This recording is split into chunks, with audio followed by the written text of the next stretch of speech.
If you come with me, I will make you very happy, human, the alien woman offered. The offer no one else heard. Elias had always liked quiet places. Even on Earth, amid the noise of cities and the constant chatter of humans, he could find corners where the hum of life softened. Now aboard the observation station orbiting Alaris 3, a calm planet on the edge of explored space, he found himself appreciating silence more than ever. The station's metal corridors gleamed under the white light, and the distant stars beyond the observation windows made him feel very small. It was the kind of smallness that reminded him how fragile and remarkable humans were. Elias' work as a cultural liaison often involved observing other species. Humanity had recently joined the interstellar network, a web of civilizations so old they measured time in millennia. Most alien worlds were polite, distant, and methodical. Humans, however, were chaotic, emotional, and unpredictable. Elias had been sent because he could listen, understand, and explain humans without offending anyone. It was a delicate balance, and he had learned over time that curiosity and patience were as powerful as diplomacy. That morning he walked to the observation deck. He preferred it early, when only a few scientists moved quietly along the halls. The view was breathtaking. Alaris 3 hung in the black sky, a blue and green jewel with swirls of white clouds. Its atmosphere shimmered like a glass sphere, and for a moment Elias forgot the purpose of his mission. Then he noticed her. She was standing near the railing, looking out at the planet. At first he thought she might be another visitor or part of the research team. But the way she moved, graceful, deliberate, almost like she floated, made him pause. Her skin shimmered faintly under the observation deck lights, and her eyes were the color of liquid silver. She turned toward him, and he felt a strange pull, not fear, not desire, but a deep curiosity. "You are human," she said. Her voice was soft, melodic, and entirely alien, yet somehow comforting. "Yes," Elias said, trying to sound calm. "And you are?" "I am Lurie." She smiled faintly, the kind of smile that made it impossible to know if it was friendly or analytical. "I have been waiting to meet you." Elias tilted his head. Waiting? He had been assigned here as a liaison, but no one had mentioned anyone waiting for him. His hand brushed the metal railing. "Waiting for me?" Lurie nodded. "Yes, I have something to offer you." Elias frowned. "An offer." She stepped closer, her movements smooth, silent. "If you come with me, I will make you very happy, human." The words hit him in a way he did not expect. Not with fear or anger or confusion, but curiosity, happiness, the promise of it. Humans had longed for it in countless ways, through art, through love, through small victories and achievements. But never had it been offered so directly, never by someone who was not human. Elias' first reaction was skepticism. "Happy," he repeated, his voice low. "You mean you can make someone happy?" Lurie nodded. "Yes, it is simple for us. We understand the mind, the spirit, and the balance required. For you, it will be effortless. You will know joy in every moment. You will never want for anything." Elias laughed softly, not mockingly, but nervously. "Effortless happiness, that sounds like a trap." "Not a trap," she said. "A gift, but it is more than that. You will see the world as we see it. You will feel life in a way humans cannot imagine." Elias studied her. Her features were elegant, symmetrical, almost too perfect to be natural. And yet there was something sincere in her silver eyes. Not a hint of deception, not a flicker of malice, just certainty. He shook his head. "I don't know. Humans, we value struggle, challenge, even sadness has meaning." "Can you really give someone happiness without taking something away?" Lurie's expression softened. "You are wise. Yes, humans need challenge. Humans need sorrow because only through contrast do they understand joy. But what I offer is not a replacement for that. It is a glimpse. A chance to see what life could feel like at its purest." Elias leaned against the railing, feeling the weight of stars pressing against the observation deck. He wanted to run tests, ask questions, call someone, but something held him still. Something in Lurie's voice made him want to trust her, even though he knew he shouldn't. "Why me?" he asked finally. "Why choose a human?" Lurie smiled, faintly amused. "Because you are curious. Most humans would refuse or misunderstand, but you listen, you ask questions. You see the world not just as it is, but as it could be. That is rare among your kind." Elias swallowed. No one had ever called him rare, not in this way, not in a way that made him feel important. "You must understand," Lurie continued. "Happiness is not just a feeling. It is understanding, connection, perspective.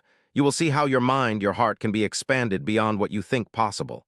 and you will return changed or you will stay. The choice is yours. Elias felt the pull again, that curious tug at his chest. He had studied alien civilizations, watched human explorers stumble and falter in diplomacy, read hundreds of reports about the wonders and dangers of the galaxy. And yet, he had never faced an offer like this. Never had the chance to experience something entirely outside human comprehension. Still, his mind raced. Could he trust her? What about his family, his colleagues, the humans who counted on him? Leaving would be radical, dangerous, perhaps. But dangerous in a way that excited him. I can't just say yes, he said slowly. I need to understand more. I need to see what this means. You will, Lurie said, her voice patient. But only if you are willing to take the first step. Are you willing? Elias hesitated. Every instinct in him screamed caution, yet another part, smaller, quieter, urged him forward. He realized something startling. He did not want to refuse her offer. He wanted to understand, even at the risk of danger. I will come, he said, almost whispering. Lurie's smile widened, and for a moment she seemed radiant, as if the light of 1,000 stars reflected in her silver eyes. Then you are ready, human, and your journey begins now. For a long moment, Elias felt a strange serenity. He had no idea what awaited him, but he knew his life was about to change. He was leaving the known behind, not for conquest, not for glory, not even for wealth. He was leaving for understanding. And yet, as the observation deck lights flickered softly, and the distant planet glimmered below, he could not help but wonder. Would happiness feel like home or like a cage? Lurie extended her hand, and Elias took it. The moment their fingers touched, he felt a warmth, gentle and steady, spreading through him. Not overwhelming, not dazzling, but enough to make him aware of every beat of his heart, every breath in his chest. You will see, Lurie said softly, that happiness is not just a gift. It is a journey, and every journey begins with a single step. The stars outside the observation deck seemed to brighten, or perhaps it was just his perception changing. Elias let himself be led forward, into the unknown, into a galaxy of possibilities. He did not know what lay ahead, but for the first time in his life, he felt the thrilling mixture of fear and hope that only humans truly understand. And so humanity's quiet ambassador began a journey that no one else could imagine, led by an alien whose offer promised everything, and perhaps something even more profound. The chance to understand what it truly meant to be human. The shuttle hummed softly as it descended. Through Alaris 3 atmosphere. Elias pressed his hand against the transparent viewport, watching the planet grow larger, more alive with each passing moment. From orbit, Alaris 3 had seemed calm, almost sterile, but now its surface shimmered with color. Vast cities sprawled across continents, connected by lines of silver roads that sparkled under the sun. Forests, oceans, and mountains stretched endlessly, yet they appeared perfectly balanced, almost designed. Lurie sat beside him, her hands folded lightly on her lap. Her presence was calm, unhurried, almost magnetic. Elias noticed that even her breathing seemed synchronized with the shuttle's quiet hum. He tried to speak, but found his voice hesitant. This world, it is beautiful, he finally said, but it looks so perfect. Almost too perfect. It is, Lurie agreed. Our civilization values balance above all else. Disorder, conflict, and chaos, these are anomalies we have eliminated. Elias' brow furrowed. Eliminated? How? Lurie's silver eyes reflected the passing clouds below. Through understanding, we studied ourselves, our minds, our desires. We learned how to anticipate suffering before it occurs, and we chose to remove it. Elias let out a soft laugh, more nervous than amused. Remove suffering so there is nothing left, no challenge. No excitement. There is contentment, Lurie said simply. Joy without struggle, peace without worry, happiness without longing. The shuttle's landing gear touched the ground, and the craft descended smoothly onto a wide platform in the heart of a city. Elias stepped out, feeling the ground beneath his feet, soft and firm at the same time. The air smelled fresh, lightly sweet, like flowers and minerals combined. He noticed citizens walking past, moving in harmony with one another. There was no rush, no noise beyond gentle conversation. And yet, there was something missing. Elias looked around, seeing faces serene but lacking tension, expression, or surprise.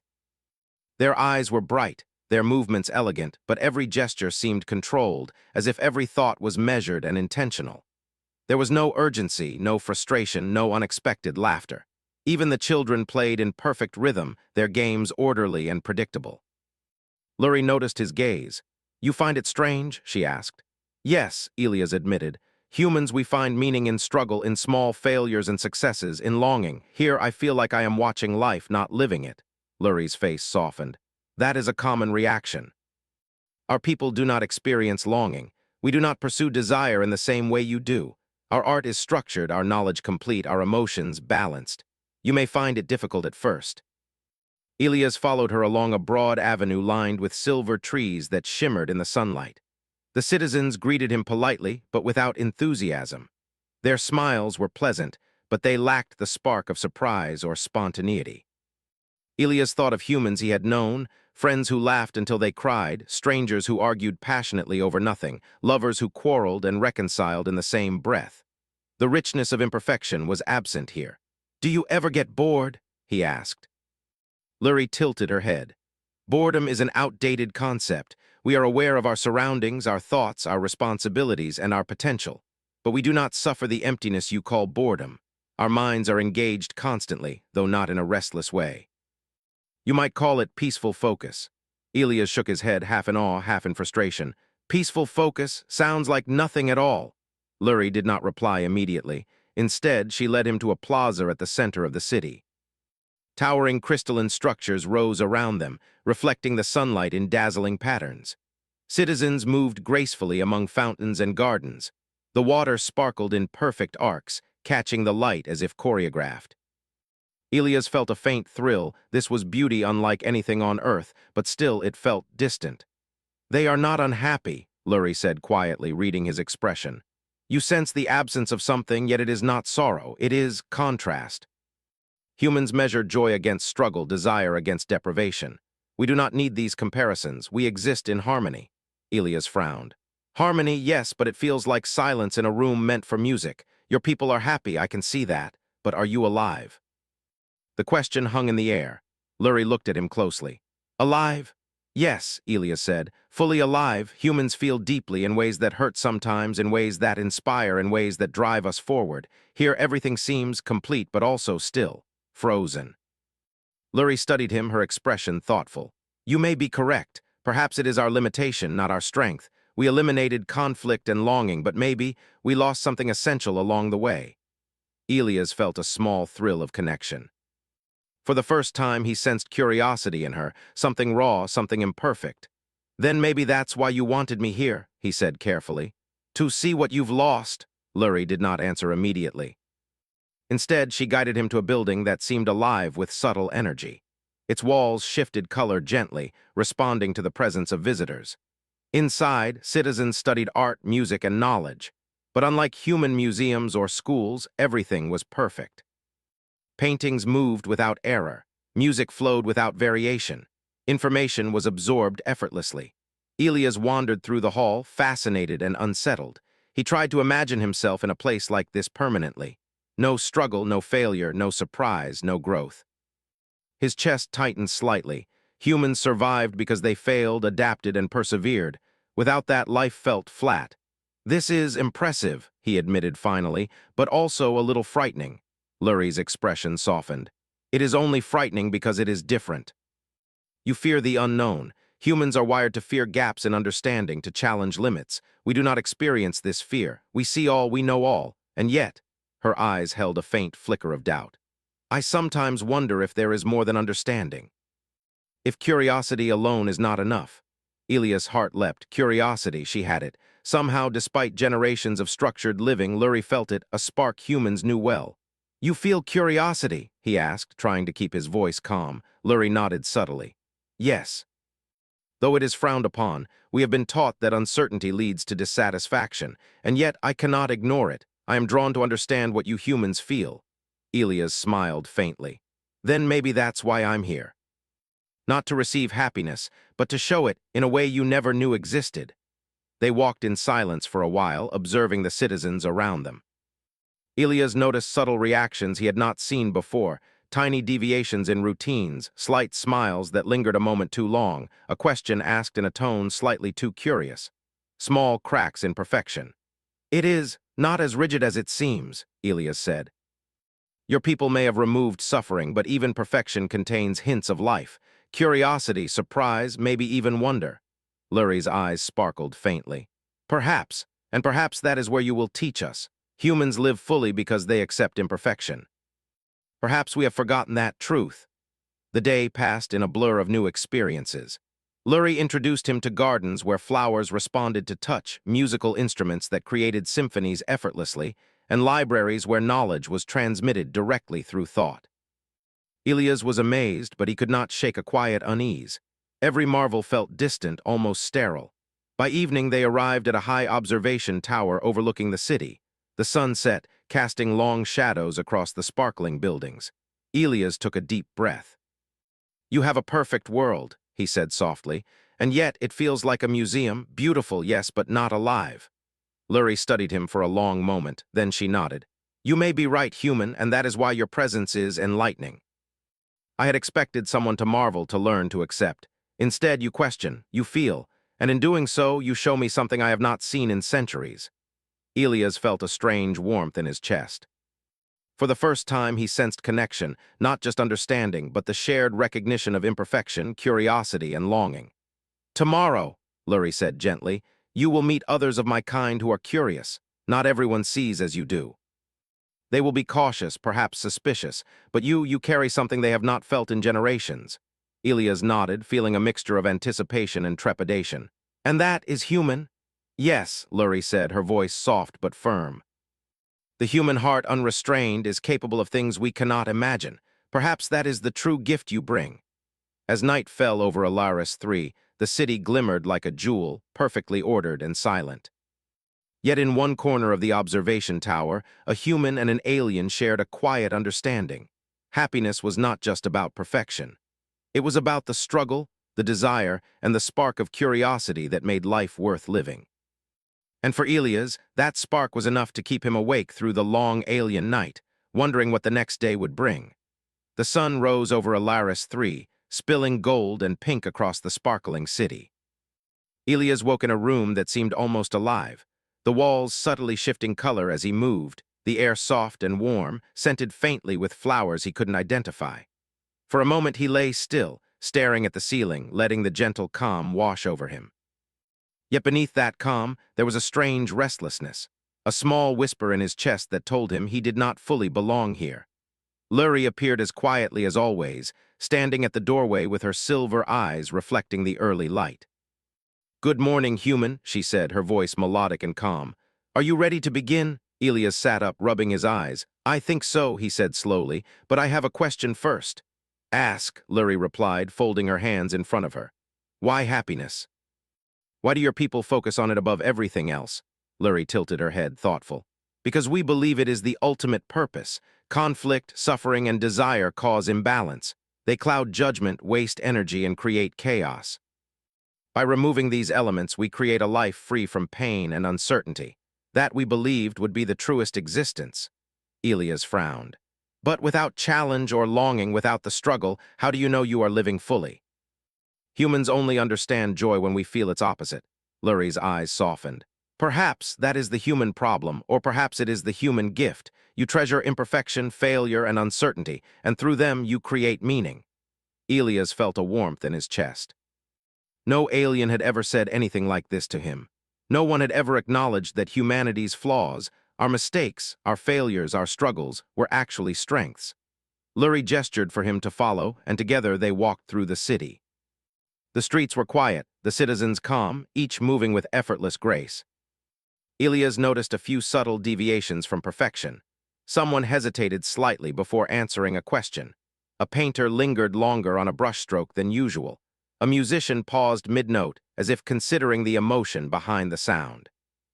These were tiny imperfections, almost imperceptible, but they made Elias feel hope. "They are beginning to notice," Lurie said quietly, reading his expression. "Even small variations. You have a subtle influence just by being here. It is unusual." "What influence?" Elias asked, puzzled. "Curiosity, unpredictability, the capacity to feel deeply, these are qualities humans carry naturally. My people have forgotten them, yet your presence awakens them even slightly." Elias felt a thrill mixed with worry. "So I'm changing them," Lurie shook her head slightly. Not changing, reminding, showing possibilities. You remind us that happiness is not only balance but also depth. Later, they arrived at a large hall filled with smooth, crystal platforms and glowing orbs. Elias noticed a faint hum, almost like music, yet not. The citizens present were arranged in careful groups, observing something unseen, their faces serene but alert. This is the Hall of Understanding, Lurie explained. Here we explore the mind's capacity for happiness. You will experience what we call the happiness stream. It is not a simulation, but an adjustment to perception. It allows the mind to feel contentment perfectly without effort or distraction. Elia's stomach tightened. He had expected a tour, maybe a lesson in alien culture, but this sounded invasive.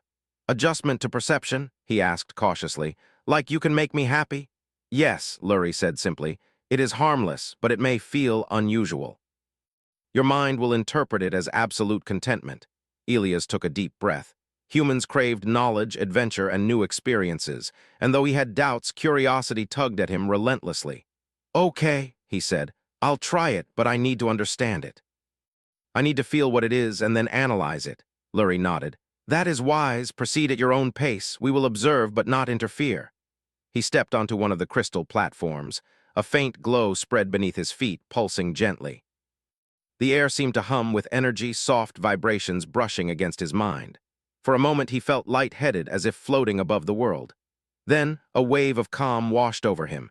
It was unlike anything he had experienced. His chest loosened, his mind cleared. Thoughts that usually crowded him, worries about Earth, work, responsibilities, simply faded. A warmth spread from his heart, filling every corner of his body. He felt perfect, complete, happy, and yet something felt wrong. Elias opened his eyes. The citizens around him seemed unaffected, observing with calm precision. He realized that nothing challenged him, nothing made him think, wonder, or struggle. The happiness he felt was pure but sterile. It lacked the edges, the highs and lows that made joy human. He remembered childhood laughter that came after tears, the thrill of solving a problem after repeated failure, the satisfaction of a long journey finally completed. None of that was here. He turned to Lurie. It feels nice, he said slowly, but it also feels empty. Like floating without purpose. Lurie's eyes softened. That is a common reaction. You understand joy through contrast. Humans require imperfection to appreciate perfection. Our method bypasses this need, but in doing so, it removes depth. Elias felt a sudden surge of clarity. Exactly, happiness without struggle, it is not living, it is existing. Lurie nodded slowly. I feared you would say that. Even now, as you experience the stream, your mind seeks more. You seek growth, challenge, meaning. Yes, Elias said, almost laughing. We humans cannot help it. We don't just feel, we strive, we fail, we succeed. That's how we live fully, without failure, without longing. What are we? Lurie paused, studying him. A strange light flickered in her silver eyes, something almost human. Curiosity, wonder, confusion. You are extraordinary, she whispered. Even in this state, you see what we cannot. You feel depth where we only see balance. For the first time, Elias realized something remarkable. The alien promise of perfect happiness was limited, beautiful, yes, but incomplete. Humans did not need engineered contentment. They thrived on imperfection and challenge. And somehow, his very presence reminded the aliens of what they had lost. He stepped off the platform, the glow fading beneath his feet. He felt a rush of clarity mixed with fatigue from the intensity of the experience. Lurie approached him. Do you understand now? She asked softly. I do, Elias said, his voice firm. Humans are complicated. Our flaws, our failures, our emotions, they are not weaknesses. They are what make happiness real. You cannot give it to us. We create it. Lurie nodded slowly, as if absorbing a revelation she had never expected. Perhaps your species holds a gift we have forgotten. Perhaps happiness is not something we can engineer. Perhaps it must be felt, earned, lived. Elias smiled faintly. Exactly, and maybe that's why you sought me, not to give happiness, but to understand it. They walked through the hall in silence, observing the citizens around them. Elias noticed subtle changes. Some paused mid-task, a slight curiosity in their expressions. Others lingered over art or music with unusual intensity, small cracks in the perfection he had observed before. You see them, Lurie whispered. They begin to notice. Your perspective awakens something within them. Something we have forgotten. Elias felt a thrill of hope. Perhaps humans had a role even here in this distant civilization. Not to conquer, not to dominate, but to teach through their very way of being. Later, they returned to the observation tower overlooking the city. Elias stared at the glittering skyline, pondering what he had experienced. Perfect happiness was alluring, yes, but it was incomplete. Humans, with all their struggles, failures, and imperfections, experienced life fully in ways even advanced civilizations could not replicate. "You are right," Lurie said quietly. "Even as we try to understand your happiness, we see it differently. You live it, we study it. Perhaps that is the difference." Elias nodded. "Yes, and perhaps that difference is what makes humans remarkable." Lurie smiled faintly, a sparkle of something unscripted in her eyes. "Remarkable, yes, perhaps that is the word we have been seeking." The sun set over Alaris 3, casting long, golden shadows across the city. Elias felt the warmth of hope, excitement, and curiosity in his chest. He had learned something profound. Humans could not be made perfectly happy, but that imperfection, the struggle, the longing, the striving, was the very essence of life. And perhaps, in sharing it, they could teach even the most advanced civilizations what it truly meant to live. For the first time, Elias understood the gift he brought, not to himself, not even to Lurie, but to a world that had forgotten what it meant to feel fully. And as the stars began to shimmer above, he knew that tomorrow would bring new challenges, new discoveries, and perhaps a deeper understanding of what made humanity extraordinary. The morning light spilled across Alaris 3, bathing the city in soft gold. Elias woke with a quiet excitement he hadn't felt in a long time. The day ahead promised exploration, learning, and perhaps even revelation. As he stretched and looked out over the glimmering streets, he realized something profound. He no longer felt like a visitor. He felt like a part of something larger, a bridge between human imperfection and alien precision. Lurie appeared silently, as always, her presence calm and deliberate. "Good morning, human," she said. Her silver eyes held a strange warmth, almost human in their subtle expression. "Good morning," Elias replied, smiling. "I think I understand something more today. I may even be able to help you understand us." Lurie's lips curved slightly. "Perhaps, but remember, change comes slowly here. We are cautious." Together, they walked into the streets. Elias noticed subtle differences already. Some citizens paused mid-task, their eyes lingering longer on patterns or colors than before. Small deviations, almost imperceptible, but they were there. He realized that his presence, the very fact of his curiosity, unpredictability, and depth of emotion, was influencing them in ways he had never expected. "They notice," Elias whispered, "even small things." "Yes," Lurie said softly. "Your human perspective awakens something we have not felt in centuries. Curiosity, wonder, the spark of imperfection." Elias smiled. Humans had a way of leaving traces, subtle marks that influenced others without intending to. He had never considered that effect on an alien civilization, but now he could see it unfolding. They arrived at the Hall of Creativity, a massive space where citizens practiced art, music, and design. At first glance, it appeared perfect, controlled, and flawless. But as Elias observed, he noticed differences. Brush strokes lingered slightly longer than usual, musical notes were held just a fraction off beat, and sculptures displayed subtle asymmetry. "These deviations," Lurie whispered, "are new. They have never done this before." "They are exploring." Elias' heart lifted. Humans created beauty not through perfection, but through struggle, trial, and error. Perhaps that very instinct, this unplanned creativity, was what these aliens lacked, and now they were rediscovering it through exposure to him. "Can I try something?" Elias asked. "Of course," Lurie said. "Do what comes naturally to you." He approached a blank canvas on a crystal pedestal and dipped a brush into iridescent paint. He did not think about balance, symmetry, or technique. He let his emotions guide him. The awe of this alien world, the thrill of discovery, the quiet longing for home. His strokes were uneven, some jagged, some flowing, and others overlapping in strange patterns. Around him, citizens paused. They studied his movements, their eyes widening subtly. Something stirred within them, curiosity, yes, but also a faint desire to try to explore beyond the boundaries they had known for centuries. Lurie observed quietly. "They are learning," she murmured, "from you. They are rediscovering imperfection." Elias smiled faintly. "Not from me," he corrected. "From themselves. I only remind them what they forgot." By afternoon, a small crowd of citizens had gathered around him, hesitant at first, then gradually participating. A painter mimicked his strokes, then diverged, adding new patterns. A musician experimented with a melody slightly off-tempo, creating a harmony that surprised even them. Lurie's people had always been capable of creation, but only within defined parameters. Elias had unknowingly shown them that exploration beyond limits was possible and beautiful. This is extraordinary, Lurie whispered. I never imagined they could improvise. Elias nodded. Humans improvise all the time. We don't always succeed, but the attempt itself is valuable. Failure is not shameful, it is part of growth. Lurie's eyes flickered. Perhaps that is the lesson your kind carries naturally. Even in imperfection there is purpose. Even in failure there is learning. As evening approached, Elias led Lurie to the edge of the city, overlooking a valley where sunlight glimmered on crystal rivers. Look, he said. This world is beautiful, yes, but life is more than beauty. It is curiosity, striving, experimenting, failing, and trying again. That is what makes existence rich. Lurie gazed at the valley, contemplative. I see it. For the first time, I understand that happiness is not a static state. It is dynamic, alive. Perhaps humans experience it fully because they embrace imperfection, not avoid it. Elias felt a thrill of hope. Perhaps his journey here was not about receiving happiness, but sharing it in a way that transformed a civilization. Humans, he realized, were not only capable of surviving imperfections, they thrived in them, and in doing so, they taught others what it meant to truly live.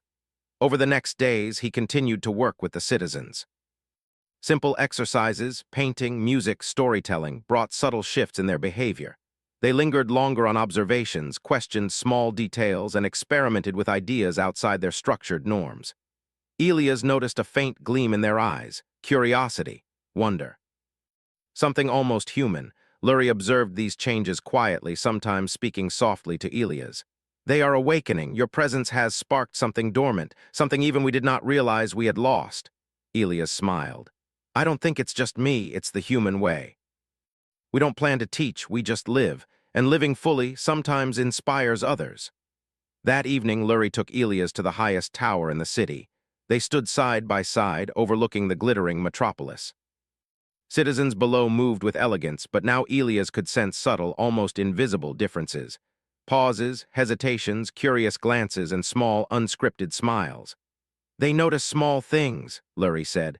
Little cracks in the perfection, tiny sparks of curiosity. And yet they do not fear it, they explore it. Exactly, Elias said.